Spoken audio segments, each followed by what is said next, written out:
You've just finished what seemed like a perfectly normal meal. Within minutes, your belly starts feeling like an overinflated balloon. Pressure builds somewhere deep in your abdomen.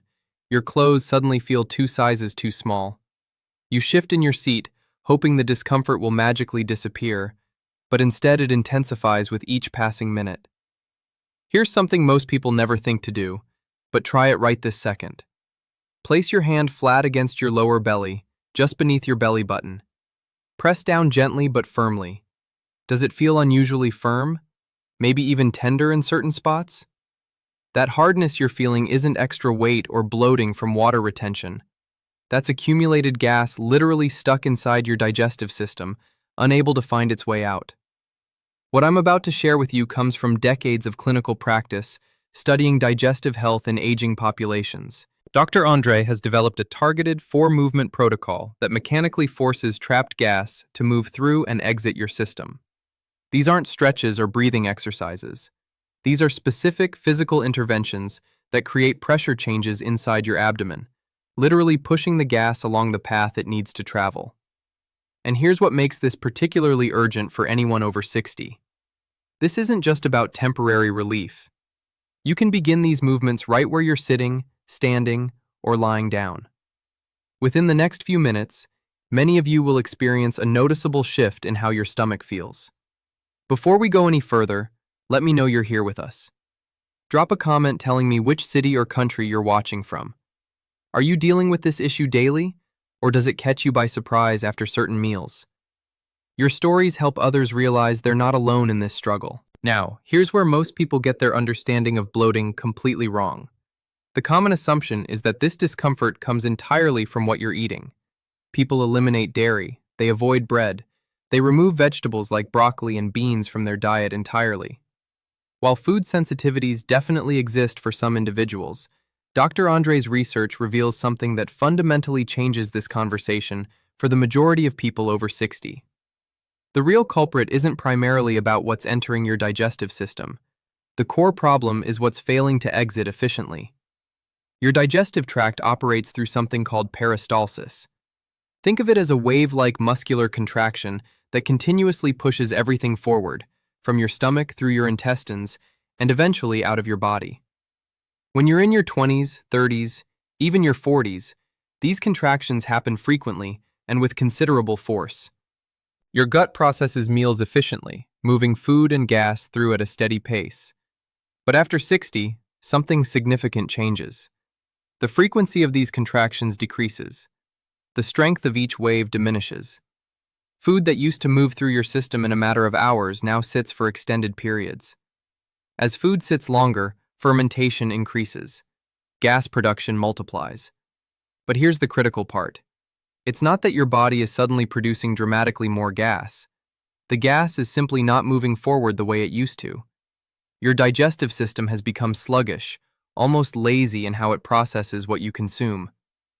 This is why the exact same meal that caused you zero problems at age 40 now leaves you uncomfortably bloated at 65.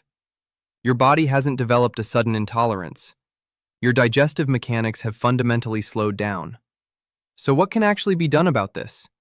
This is where Dr. Andree's approach becomes genuinely revolutionary. Most people don't realize that your gut isn't just a passive tube that food travels through. It's an incredibly complex muscular organ with its own dedicated nervous system. Scientists actually call it the second brain because of how independently it operates. Here's the game-changing insight. Your gut responds directly to how your body moves around it. When your body is in motion, your gut receives signals to move as well. When your body remains completely still, which is what most people do immediately after eating, your gut interprets that as a signal to slow down even further. Sitting perfectly still after a meal creates the absolute worst environment for a digestive system that's already struggling. The exercises Dr. Andree has developed create exactly the type of movement your gut desperately needs. These aren't random movements.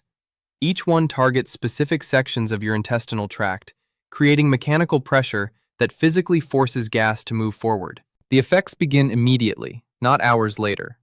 This is mechanical intervention, not chemical. You're not waiting for a pill to dissolve or a supplement to absorb.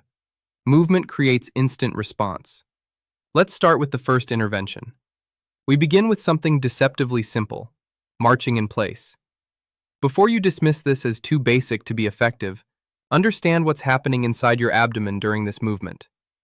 Every time you lift one knee, you create a pressure change inside your abdominal cavity. That pressure directly stimulates the wall of your intestines. Studies have demonstrated that just 5 minutes of gentle walking after eating significantly accelerates how quickly food and gas move through your digestive tract. We're recreating that exact effect without needing to leave wherever you are. Stand up if you're able. Lift your right knee comfortably high, then lower it as you lift your left knee. Let your arms swing naturally at your sides, just like you're taking a casual walk. Keep the movement light and rhythmic. Don't force anything or try to bring your knees excessively high. If you prefer, you can actually go for a brief walk around your home or outside. The physiological effect is identical, and fresh air provides additional benefits. Aim for about 30 seconds, or roughly 10 lifts per leg. Everyone following along right now, do this movement with me. Knees alternating up and down, arms swinging gently, breathing normally and easily. Pay attention to how your abdomen feels with each step. There's a subtle bouncing sensation happening inside. That gentle internal movement is exactly what your sluggish digestive system needs to wake up and start functioning. Those 30 seconds of marching accomplish more for moving trapped gas than sitting motionless for an entire hour. Our second movement targets your intestines far more directly and specifically. Most people have never considered using this particular motion for digestive relief. We move into standing torso rotations. Your intestines follow a very specific pathway through your torso. They travel upward along your right side, cross horizontally beneath your rib cage, then descend down your left side. When you rotate your upper body, you're physically massaging the outer surface of your intestinal wall along that entire pathway, helping to shift trapped gas forward along the exact route it needs to travel. Position your feet slightly wider than your shoulders. Step one foot slightly forward for better stability. Raise both arms to chest height with your hands crossed over each other and your elbows pointing outward to your sides. Now begin rotating your upper body. Turn left, then right, following whatever range of motion feels natural and comfortable for your body. Your lower body stays relatively stable. All the movement comes from your torso. How far should you rotate? Only as far as feels comfortable without strain. This isn't a flexibility exercise or a stretch. This is an internal massage. Forcing yourself to rotate beyond your comfortable range accomplishes nothing extra and risks pulling a muscle. The movement at your natural, comfortable range is precisely what your gut responds to most effectively. Complete 10 rotations to each side. As you're rotating, notice any sensations developing in your abdomen. Some people experience noticeable internal movement within just the first few rotations. What kind of sensations? Perhaps a gurgling sound, a shifting feeling, or a sudden release of pressure. That's gas moving. That's exactly the response we're looking for. Complete your 10 rotations to each side now. When you finish, we immediately transition to the next movement, which covers even more of your intestinal surface in a single motion. Our third movement is hip circles. Consider the fact that your large intestine essentially wraps around your entire lower abdomen, like a picture frame. Hip circles create a sweeping massage effect across the complete length of that frame all at once. The technique is straightforward. Stand with your feet wider than shoulder width. Place your hands on your hips or lower back for support. Bend your knees slightly. Now trace the largest circle you can comfortably make with your hips. Push them far backward. Sweep around to one side. Drive them forward. Sweep to the opposite side.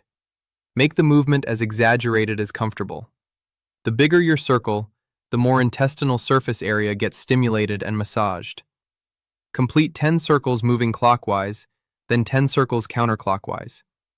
This particular movement is where many people first feel something definitively shifting in their lower left abdomen. A pocket of pressure that suddenly starts moving. That lower left area is precisely where gas most commonly becomes trapped. It's the final bend of your large intestine before the exit point, called the splenic flexure. This is the spot where gas accumulates most stubbornly and causes the most discomfort. Hip circles directly target that specific pocket with every rotation. When you feel that shift happening, keep going. You're moving it in exactly the right direction. Most people experience a noticeable release somewhere within the first 10 circles. We're almost finished with the sequence. The most powerful intervention comes now. The final movement works in a completely different way from the first 3, and it produces the most dramatic results. We finish with seated knee-to-chest compressions. Sit upright on a sturdy chair with your feet flat on the floor. Raise your right knee toward your chest and clasp both hands around your shin, just below your knee. Pull it in gently, just enough to create noticeable pressure in your lower abdomen. Hold this position for 3 to 5 seconds, then release and switch to your left leg. Continue alternating between sides, holding each compression for a few seconds before switching. What's actually happening inside your body during this compression? When you bring your right knee up, you're compressing the ascending colon, the section of intestine running up the right side of your abdomen. When you bring your left knee up, you're compressing the descending colon on the left side. The hold creates direct external pressure on your intestinal wall, physically squeezing gas pockets forward. The release creates a decompression effect, a rebound that draws your gut back into its natural position and triggers the next wave of peristalsis. This is the most targeted mechanical intervention for trapped gas that you can perform without any equipment whatsoever. Complete 10 compressions per side. Repeat as many rounds as needed until your discomfort passes. Most people feel meaningful improvement within 1 or 2 complete sequences from start to finish. Some experience relief within the first few compressions. Your gut is remarkably responsive to direct pressure when gas is close to moving. But we're not quite finished. Dr. Andree wants to share the single habit that's causing most of your bloating before food even reaches your gut. This revelation changes everything. The habit is eating too fast. Every single time you eat quickly, you swallow significant amounts of air with every bite. That air enters your digestive tract, accumulates in your intestines, and becomes the trapped gas this entire sequence is designed to move out. It's not the food itself, it's the speed at which you consume it. Slowing down dramatically, putting your fork down between bites, chewing each mouthful approximately 20 times before swallowing. This eliminates a massive proportion of bloating before it even starts. This exercise sequence will move gas when it arrives, but slower eating prevents most of it from arriving in the first place. The combination of both slower eating habits and this movement sequence after meals produces the most dramatic, lasting results. Let's go through the complete sequence together one final time so everyone has it clearly memorized. Start with marching in place. Knees lifting alternately, arms swinging naturally, 10 lifts per leg. Keep breathing normally. Feel your abdomen gently bouncing with each step. Transition immediately into torso twists. Arms raised, hands crossed, elbows pointing outward. Rotate left and right, 10 times each direction. Follow your natural, comfortable range. Feel the rotation massaging your internal gut wall. Move straight into hip circles. Hands on hips, knees slightly bent. Make big, exaggerated circles. Push far back, sweep around, drive forward. 10 circles clockwise, feeling that lower left abdomen, then 10 circles counterclockwise. Finally, sit down for knee-to-chest compressions. Right knee up, hands clasped on shin, hold for 3 to 5 seconds. Release. Left knee up, hold, release. Alternate 10 times each side, feeling the compression in your abdomen with every hold. Then rest. That's the complete sequence, under 5 minutes total. Each exercise building on the previous one, creating cumulative effect. Repeat this sequence whenever needed. After every meal if bloating is regular for you. Before bed if you sleep uncomfortable. Your gut responds to movement every single time. Do this consistently after meals, and over time you'll retrain your gut to move more efficiently on its own. The sequence works best within 30 minutes of eating, while food is still moving through your upper digestive tract and gas hasn't fully settled into your lower intestine. Practice this after your very next meal today. Come back and share your results in the comments. Your experience might help someone else finally find relief.